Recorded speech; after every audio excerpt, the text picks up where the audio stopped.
తెలుగు పరిశ్రమ ఈనాడు టాలీవుడ్గా కాదు హాలీవుడ్ నుంచి కూడా ఇక్కడికి వచ్చి షూటింగ్లు జరగాలి. ఈ హైదరాబాద్ నగరం ప్రపంచ సినీ పరిశ్రమకు ఒక వేదిక కావాలన్నదే నా ఆలోచన. హైదరాబాద్ లో హాలీవుడ్ ను తీసుకొస్తాడట. అసలు హాలీవుడ్ ఏంది?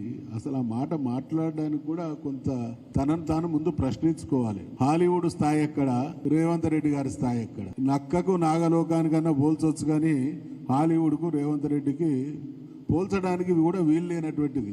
అంటే నాకు బాధ, నాకు ఉన్నటువంటి పరిజ్ఞానం మేరకు మిగతా వాళ్ళంతా ఏమి తెలియని వెర్రి వెంగలప్పలు, నేను మాత్రమే అన్ని తెలిసినోడిని, నేనేం చెప్పినా అది నమ్ముతారు అనేటువంటి భ్రమలో ఉండి, ఇంగ్లీష్ లో ఒక సామెత ఉంది, ఒక మనిషిని శాశ్వతంగా ఎక్కువ మందిని తక్కువ కాలం, తక్కువ మందిని ఎక్కువ కాలం మోసం చేయొచ్చు కానీ అందరినీ అన్ని కాలాల పాటు మోసం చేయడం అనేది సాధ్యం కాదు అనేది ఆ ఇంగ్లీష్ సామెత యొక్క అర్థం. ఇక ఈయన ఏమనుకుంటున్నాడు?